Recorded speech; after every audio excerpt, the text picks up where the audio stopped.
Hello everyone. Basically मुझे video कल upload करना था बट किसी रीज़न से मैं कल अपलोड नहीं कर पाई। तो असेंशन चीज़ है क्या, उसके बारे में वैसे आप इस चीज़ का स्क्रीनशॉट ले सकते हैं जो आपको स्क्रीन पे जो चीज़ दिख रही है इसका, और इससे आप समझ सकते हैं और बाकी मैं आपको समझाने की कोशिश करूँगी। ठीक है।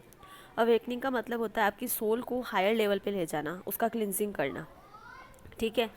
अब बेसिकली क्या होता है कि इसमें दो तीन चीज़ें हैं बेसिकली, उसे मैं आपको बता देती हूँ।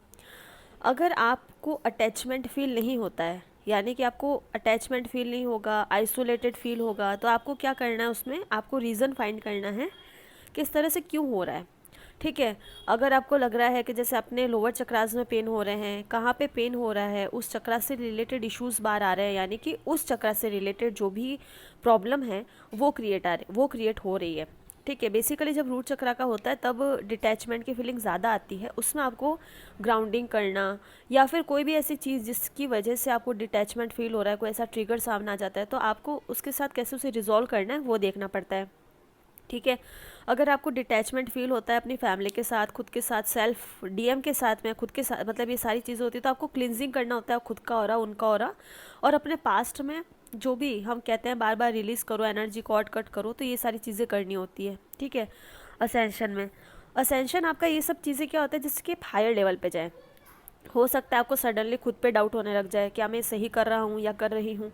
बॉडी डिस्कम्फर्ट होने लग जाए, आप कुछ भी करते हो अंदर से बस अच्छा नहीं लगता। ठीक है। मन मन कहते हैं ना, मन नहीं लग रहा कुछ करने में, एक अजीब सा पेन हो रहा है किसी पर्टिकुलर जगह पे, या कोई पर्टिकुलर ईचिंग हो रही है, इस तरह से होता है, तो इसका मतलब होता है रीबर्थ का साइन है, उसमें आपकी टॉक्सिसिटी हट रही है, न्यू पैटर्न्स अपनाने की ज़रूरत है, और जो ओल्ड पैटर्न्स है उनको रिलीज़ करने की ज़रूरत है।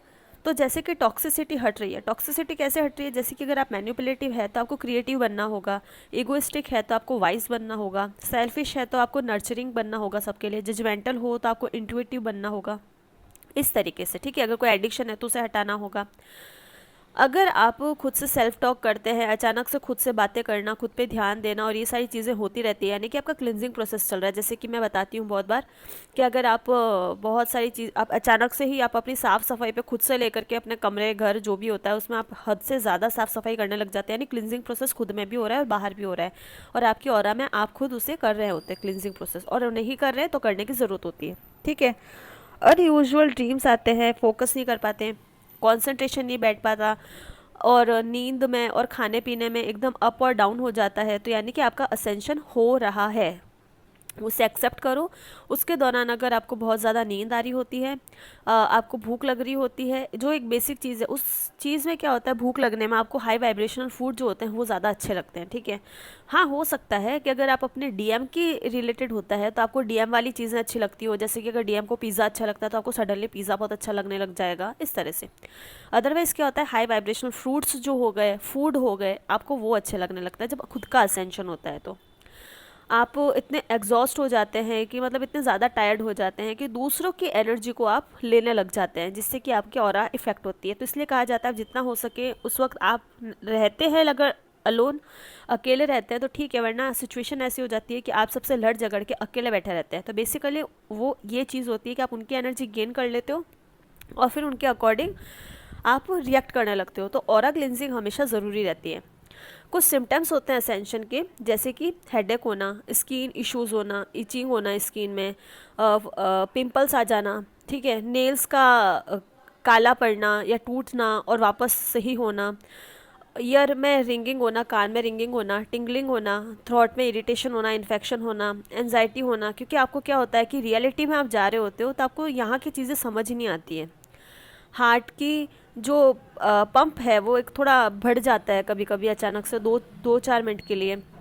स्लीपिंग इश्यूज होते हैं, और आप क्या करते हैं कि स्ट्रेस एक्स्ट्रा लेने की दरार पे आ जाते हैं, मतलब तब तक आप इस कदर हो जाते हैं कि आप अनजाने में ही पता नहीं कौन सा स्ट्रेस ले रहे हो, बस आप स्ट्रेस लेते हो। ठीक है।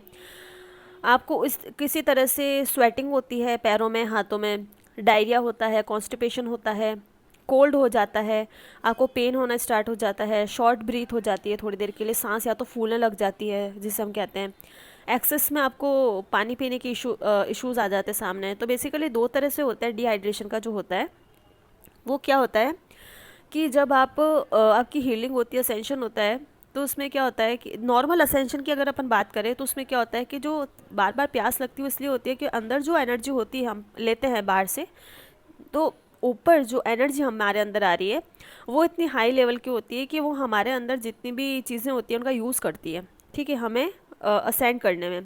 तो इसलिए आपको बार बार प्यास लग सकती है, तो अपने हाई वाइब्रेशन और पॉजिटिव अफर्मेशंस देके आप पानी पीजिए।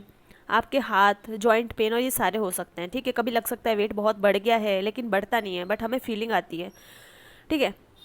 अब क्या होता है, कोई भी एनर्जी जाएगी वो क्राउन चक्रा से रूट चक्रा तक जाती है, यानी ऊपर से नीचे की ओर जाएगी। हम जैसे कि पानी गिराते हैं हमारी बॉडी पे ऊपर से, तो नीचे की ओर जाएगा, है ना। ऐसे ही अपनी एनर्जीज जो होती है वो अप से डाउन जाती है।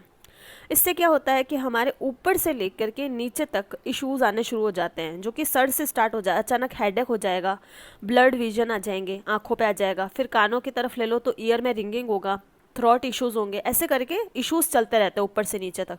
लेकिन अगर मान लीजिए एग्जाम्पल के लिए, मैं आपको एक सिर्फ एग्जांपल दे रही हूँ जिससे आप समझ पाएँ कि अगर जैसे कि रूट चक्रा की अगर आपको वहाँ पे असेंड होना है, मतलब असेंशन की एनर्जी आप में जा रही है, अब आपको रूट चक्रा को क्लींस होगा, अब वो हील होगा आपका या आपके डीएम का। तो उसमें क्या होगा, जब आपका है ना हील होगा, तो हील में क्या होगा, जितने भी सामने इश्यूज़ है वो सामने आएंगे आपके या आपके डीएम का आएंगे, तो उनकी एनर्जी आप पिक करोगे, चाहे वो आपका हो या आपके डीएम का। क्लिनजिंग होगा तो सामने जो भी आएगा आपको उस इशू को, उस चीज़ को रिजॉल्व करना है, उस पैटर्न को हटाना है, ठीक है। उसके बाद में आपकी होगी हीलिंग। पहले अच्छे से झंझोड़ के आपको साफ कर दिया, क्लींस कर दिया जाएगा, उसके बाद आपकी करेंगे हीलिंग। हीलिंग में क्या होगा, अब उस हीलिंग में आपको टायर्डनेस इसलिए होगी जिससे आप नींद लो, आप आपकी स्लीपिंग पैटर्न जो है वो बहुत लॉन्ग टर्म का हो जाएगा। शॉर्ट जब होगा जब एनर्जी जाएगी, और मतलब 2 घंटे की नींद, 4 घंटे की नींद, या नींद ही नहीं आना। लेकिन अगर जब आपका क्लिनजिंग होगा और उसके बाद हीलिंग होगा ना, उसमें आपको बहुत ज़्यादा नींद आएगी, बहुत भूख लगेगी, तो उसमें क्या होगा, हीलिंग में जो आप हाई वाइब्रेशनल खाना खाओगे, आप सोओगे और आप अपनी बॉडी को रिलैक्स करोगे, तो वहाँ पे आपके थॉट्स नहीं आने चाहिए। मेडिटेशन करोगे, अपने क्रिएटिविटी पे ध्यान दोगे, तो इससे क्या होगा, आपके थॉट्स जो हैं वो कम आएंगे। चैंटिंग करोगे, कुछ ऐसे मंत्र वगैरह सुनोगे। थॉट्स एक तरह की एनर्जी है, जब आप थॉट की एनर्जी देना बंद कर दोगे तो हीलिंग प्रोसेस प्रॉपरली होता है। लेकिन आप क्वेश्चन करते हो, स्टक हो जाते हो, तो हीलिंग प्रोसेस प्रॉपरली नहीं हो पाता, ठीक है। तो आप वहाँ स्टक हो जाते हो, तो उस स्टकनेस को छोड़ो। जैसे रूट चक्रा की अगर क्लिनजिंग होगी तो क्या होगा, ब्लड रिलेटेड प्रॉब्लम या फिर कुछ भी ईचिंग होना, डिटैचमेंट खुद के साथ, लोगों के साथ होना, डाउट होना खुद के ऊपर, कन्फ्यूजन में आना, एरोगेंट होना, एंजाइटी होना, ये चीज़ें सामने आती हैं। आप इन्हें रिलीज़ कर दोगे जब आप बहुत सोओगे। हीलिंग प्रोसेस में, क्लिनजिंग में सामने आएंगे, इनको क्लीन कर दोगे, फिर हीलिंग होगी तो आप बहुत सोओगे, आप बिल्कुल शांत रहोगे, आप सबसे डिटैच हो जाओगे, नॉट इवन मोबाइल को हाथ में लेने की आपकी हिम्मत नहीं होगी, ठीक है।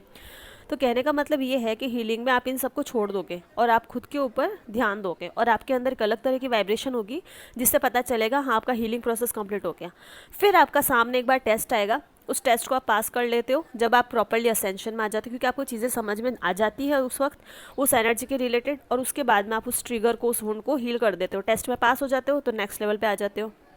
सैक्रल का होता है तो इमोशनली अनस्टेबल हो जाते हो, हार्मोन इम्बैलेंस हो जाते हैं, सेक्सुअल इश्यूज सामने आते हैं। अगर नेगेटिव में हैं तो वो सामने सरफेस पे आपके यहाँ आ जाएंगे, अगर वाइब्रेशन रिलेटेड है, इमोशन रिलेटेड हैं तो उस हिसाब से सामने आएंगे। अगर डीएम का है तो आप उसको मिरर करोगे, क्योंकि वो वहाँ पे उसको रिलीज़ करना मांगता है उस एनर्जी को, क्योंकि डीएम जो है वो सरफेस लेवल पे करते हैं, आप यहाँ पे एनर्जेटिक लेवल पे। कुल मिला के आपको क्लिनजिंग करनी है बस।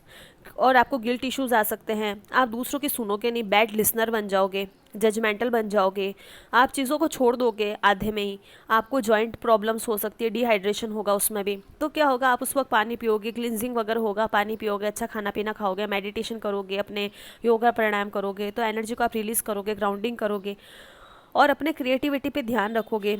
तो इससे क्या होगा, आपके क्रिएटिव पे अगर ऐसा करोगे तो फिर एनर्जी क्या होगी, आपके अंदर हीलिंग प्रोसेस बढ़ा देगी, जिससे कि फिर एक बार नींद आना और ये सारी चीज़ें होंगी। आप हाई वाइब्रेशनल फूड करोगे, टेस्ट आएंगे सामने और सारी चीज़ होंगी। अगर सोलर का होगा तो आप में ईगो प्रॉब्लम आ जाएगी, आप खुद को हेल्पलेस महसूस करोगे, चीज़ों को समझने में आपको प्रॉब्लम होगी। अगर इश्यूज़ सोलर रिलेटेड है तो आपके ईटिंग डिसऑर्डर हो जाएंगे। उसमें क्या होगा कि आप जो हाई वाइब्रेशनल फूड नहीं होते हैं, लेकिन जो अनहाइजेनिक फूड होता है, आप उनको कंज्यूम करना चालू कर देते हो, यानी कि वो सोलर रिलेटेड भी इश्यूज़ क्रिएट करते हैं, तो सामने आते हैं। उसमें आपको क्या करना है, इन चीज़ों को छोड़ना है, सिर्फ हाई वाइब्रेशनल फूड ही लेना है आपको उस वक्त। इससे क्या होगा, आप जो नेगेटिव एनर्जी है, ठीक है। अब उसको जैसे कि मान लीजिए ईटिंग डिसऑर्डर में आपको कोई अनहाइजेनिक फूड खाने की इच्छा हुई, लेकिन अगर वो हाइजेनिक खाओगे तो आप उस एनर्जी को रिलीज़ कर रहे हो, आपको पैटर्न को रिलीज़ करना है, आप एक न्यू रियलिटी में आओगे। थ्रॉट में इशू हो गया तो आप खुद को एक्सप्रेस नहीं कर पाओगे, आपके ग्लैंड रिलेटेड इश्यूज हो जाएंगे, थायराइड रिलेटेड प्रॉब्लम होगी, आपको हियरिंग प्रॉब्लम होगी, आपको ज़ुकाम खांसी या फिर खुद के ओपिनियन को क्लियरली नहीं रख पाओगे, और आप साथ ही आप दूसरों को या तो बोलने ही नहीं दोगे या खुद बिल्कुल ही नहीं बोलोगे, मतलब ओवर हो जाएगा। इन चीज़ों को क्लिंस करना है, उनको हील होने देना है। हील होने देना है तो उसमें स्टक नहीं होना है, जैसे स्टक नहीं होगे हीलिंग प्रोसेस हो जाएगा, सामने टेस्ट आएगा, पास हो जाओगे, ऊपर आ जाएगा। ठीक है। जैसे हार्ट चक्र का मैं सॉरी सेकंड नंबर पे ले रही हूँ अभी, थ्रॉट के पहले लेना था। इसमें होता है जैसे आपको किसी चीज़ की ग्रीड हो जाती है, मतलब ये तो लेना ही है, आप एकदम इमोशनल बैलेंस में ही नहीं रहता, बस एक हद लेवल की ग्रीड हो जाती है, आप में मैनिपुलेटिव हो जाते हो, सेल्फ लव नहीं होता। ठीक है। आपको खुद के डिसीजन मेकिंग में प्रॉब्लम आ जाती है, क्या सही क्या गलत आपको समझ नहीं आता, हार्ट चक्र ब्लॉकेजेस के इश्यूज सामने आते हैं, तो उसमें भी सेम प्रोसेस होता है। ठीक है। तो कहने का मतलब ये है कि जब आप असेंशन प्रोसेस में होते हो बेसिकली, तो आपको बस आपके अंदर एनर्जी जाती है, एनर्जी की आदत बॉडी को नहीं होती है, माइंड को नहीं होती है। तो क्या होता है, in mind related issues, body related issues सामने आते हैं, और अगर आपके डीएम में हैं तो वो एनर्जेटिक लेवल में आपके सामने आते हैं, फियर के इशू, एंजाइटी, डिप्रेशन, ठीक है, lack of self motivation, anger, ये सारे आपके सामने आते हैं। तो जो भी आपके सामने एनर्जेटिक लेवल पे आते हैं आप उन्हें रिलीज़ करो। वहाँ पे डीएम क्या करते हैं, सरफेस लेवल पे उस चीज़ को रिलीज़ करते हैं। जिस चीज़ से उन्हें डर लगता है आप यहाँ रिलीज़ कर दोगे तो उस चीज़ से उन्हें डर हट जाएगा, जिस चीज़ से उन्हें एंजाइटी हो रही है वो चीज़ वहाँ पे हट जाएगी। तो आप यहाँ एनर्जेटिक लेवल पे काम करोगे और प्रोटेक्शन के साथ, वहाँ पे उनके साथ वर्क होगा। ठीक है। तो सेम चीज़ें क्या होती है जब आप ये सब करते हो, तो असेंशन मतलब हायर लेवल पे आना, इसमें आपके डीएनए कोड्स भी आ जाते हैं। जब आपका टेस्ट होता है, जब आपका क्लिनजिंग होता है, हीलिंग होता है, तो न्यू डीएनए कोड्स जब आते हैं, तो उसमें क्या होता है, जब डीएनए कोड आते हैं तो उसमें बेसिकली आपके जो ओल्ड पैटर्न्स होते हैं, आपके फैमिली इश्यूज होते हैं, डीएनए फैमिली से आते हैं अपने, तो उस डीएनए को, उस जैसे इनर चाइल्ड वुंड हो गया या कोई भी ऐसा इशू जो फैमिली रिलेटेड ट्रिगर देता है, प्रॉब्लम देता है, वो भी उसी वक्त आते हैं। उस वक्त क्या होता है, उनको क्लिनज करने की ज़रूरत होती है। अगर वो क्लिनजिंग मांगता है तो वहाँ पे क्लिनजिंग होती है, सरफेस लेवल पे ट्रिगर मिलके, वुंड्स सामने आके। अगर चक्रा रिलेटेड कोई वाइब्रेशनल या फिर एनर्जेटिक लेवल पे क्लिनजिंग की ज़रूरत होती है, जैसे कि सेल्फिश हो जाना, इगोइस्टिक होना, जजमेंटल होना, इस तरह का होता है, तो सामने आपको वुंड या ट्रिगर सामने सिर्फ दिखाए जाते हैं। अगर आप इस फीलिंग को नहीं समझ पाते तो सामने दिखाए जाते हैं, जिससे कि आप इस इशू को हील कर दो। ठीक है। कुल मिला के चाहे डीएनए का लाइट कोर्स हो गया, चाहे असेंशन हो गया, कुल मिला के असेंशन का जो असेंशन इन सबका बाप है, जब वो आती है हाई लेवल एनर्जी, तो वो आपको क्लिनज करने के लिए आती है। अगर चाहे तो आपका एक पर्टिकुलर रूट चक्रा पे मान लीजिए आपका असेंशन होना है, तो उसमें क्या होगा, आपकी एनर्जी अपग्रेड होनी है। तो अब आपका उससे रिलेटेड अगर कोई डीएनए में इशू है, चक्रा में इशू है, आपके वाइब्रेशन में इशू है, आपके डीएम में उस चीज़ से रिलेटेड इशू है, सारी चीज़ें उस चक्रा के रिलेटेड सामने आ जाएगी, क्लिनज हो जाएगी, फिर हील हो जाएगी। आप रिलीज़ वगैरह करोगे, अपने टॉक्सिक पैटर्न बदलोगे, रीबर्थ आएगा, सब कुछ होगा, आपके थॉट पैटर्न्स बदलेंगे। उसमें हीलिंग के बाद में आपके सामने आपको रेस्ट वगैरह दिया जाएगा। उसके बाद में आपके एंजल्स और गॉड खुद मदद करते हैं आपके सामने। जब टेस्ट आते हैं आपको इंट्यूशन हो जाता है, और उस टेस्ट को जब आप पास करते हो तो नेक्स्ट लेवल पे आ जाते हो। तो बेसिकली असेंशन होना या डीएनए कोड्स एक्टिव होना, इसका मतलब यही होता है, कोड एक्टिव हो जाते हैं, यानी उस चक्रा रिलेटेड जो भी आपके डीएनए वुंडिंग्स हैं वो सामने आएंगे, जिन पैटर्न्स को, जिन चीज़ों को आपको क्लियर करना है आपके फैमिली के चीज़ में। ठीक है। फैमिली लाइन में जो भी प्रोजेक्शन चल रहे हैं, ओल्ड प्रोजेक्शन, जिस चीज़ के लिए हाँ आप आए हो एज ए ट्विन फ्लेम, कोई सोसाइटी रिलेटेड चीज़ हो गई, family projection, female projection, old और फॉल्स फीमेल प्रोजेक्शन है, फैमिली इशूज़ हैं, वो सामने आ जाएंगे, आप उन्हें भी क्लिनस कर लोगे। तो बेसिकली असेंशन प्रोसेस जो होता है वो आपको क्लिनस करने के लिए आता है। आपकी बॉडी में जब न्यू लाइट्स जाती हैं, न्यू एनर्जी जाती है, तो आपकी बॉडी फैटी हो सकती है, फ्लफ़ी हो सकती है, क्योंकि आपकी बॉडी को आदत नहीं होती। और जैसे जैसे टॉक्सिन्स निकलते रहते हैं, जब आप बहुत ज़्यादा पानी कंज्यूम करोगे तो आपको यूरिन आएगा, उससे क्या होगा कि आपके जो बॉडी के टॉक्सिन्स हैं वो निकलते रहेंगे। ठीक है। ऐसे ही आप हेल्दी फूड खाओगे तो उससे हाई वाइब्रेशंस आएगी, तो आपकी जो बॉडी में बाहर आपको टॉक्सिक चीज़ें दिख रही है, जैसे ईचिंग होना और skin related problem, blood related problem, तो वो सॉल्व होगी। ठीक है। अगर आप अपने माइंड और सोल से अपने आप को एनर्जेटिकली आप क्लिनस करोगे तो आपकी ऑरा प्रोटेक्ट रहेगी, आप हाई वाइब्रेशन में जाओगे, है ना। तो ये सारी चीज़ें आपको पूरी तरह से क्लींस करती है, बिल्कुल लेयर्स हटा देती हैं और उसके बाद में आपका हीलिंग करती है। तो आपको जो भी फीलिंग होती है, बहुत नींद आती है, ये जो भी होता है, तो इसलिए कहा जाता है कि आप स्टक मत हो, आप क्वेश्चन मत करो, आप बस आगे बढ़ते रहो और अपने जो नेगेटिव पैटर्न्स हैं उन्हें छोड़ते रहो। छोड़ना मुश्किल होता है, लेकिन आप उसमें अपना पूरा 100% दो। जब आप 100% दोगे, यूनिवर्स आपकी खुद हेल्प करेगा। आपको ड्रीम्स दो तरह के आते हैं इसके दौरान। पहला आपको स्टक करने के लिए नेगेटिव आएंगे, दूसरा ऐसे आएंगे अगर आप उन्हें लेट गो करते रहोगे तो आपको नेगेटिव ड्रीम्स आने कम हो जाएंगे। उसका रीज़न है कि आप अपने माइंड को इतना बता दोगे कि आप ड्रीम्स के ऊपर ध्यान नहीं दे रहे हो, ठीक है। और बेसिकली ड्रीम आपको आपकी जर्नी के बारे में बताते हैं। ज़्यादा से ज़्यादा क्या होगा, स्टक के बारे में बताएंगे तो आप अपने ऊपर काम कर लो। नेगेटिव ड्रीम आ रहे हैं तो उसे लेट गो कर दो, रिलीज़ कर दो, क्योंकि आपका सोल, आपके इंट्यूशन खुद जानते हैं कि ये नेगेटिव है और ये आपके लिए वर्दी नहीं है ड्रीम। तो आप उन्हें छोड़ दो, रिलीज़ कर दो और एंजल्स को उस ड्रीम को, उस चीज़ को, उस नेगेटिव एनर्जी को सौंप दो। एसेंशन के दौरान अपने एंजल और अपने गॉड से ज़रूर कहो कि वो आपकी मदद करें और वो आपको इन चीज़ों में सपोर्ट करें, क्योंकि आप जब तक मदद नहीं मांगोगे वो चाह के भी अपनी मदद नहीं दे सकते आपको। तो उनसे मदद मांगो और ये सब होने के बाद में और इस दौरान भी आप अपने गॉड को, अपने जो भी आप जिसको भी मानते हो हायर एनर्जी को, उनको धन्यवाद करो, क्योंकि उन्होंने आपकी इतनी हेल्प की। अब आप उनको धन्यवाद करोगे तो धन्यवाद करने से क्या होगा कि वो आपको ब्लेसिंग्स देंगे। वो ब्लेसिंग्स आपको हायर लेवल पे ले जाने के लिए और आपको आगे बढ़ाने के लिए काम आएगी। आपकी ऑरा प्रोटेक्टेड रहेगी। तो आप एसेंशन में अपने आप को पूरा 100% देते हो और कोई क्वेश्चन नहीं करते, स्टक एनर्जी में नहीं रहते। तो आप इसमें आप यूनिवर्स की हेल्प करते हो, यूनिवर्स आपकी हेल्प करता है। तो आपको भी यहाँ पे लॉजिकल माइंड का यूज़ नहीं करके अपने इंट्यूशन का यूज़ करना है। उसमें होता है शांत रहना। इसलिए कहा जाता है क्रिएटिव वर्क पे ध्यान दो अपने, और योगा करो, प्राणायाम करो, एनर्जीज को ग्राउंडेड करो, जिससे कि आप हमेशा सेल्फ को अपने आप से डिटैच नहीं मानो, ठीक है। और क्योंकि एनर्जी ऊपर से नीचे आती है तो ऊपर से हेडेक से लेकर के आपको जो भी इश्यूज़ होते हैं वो सामने आते हैं, तो कॉमन चीज़ है। Thank you.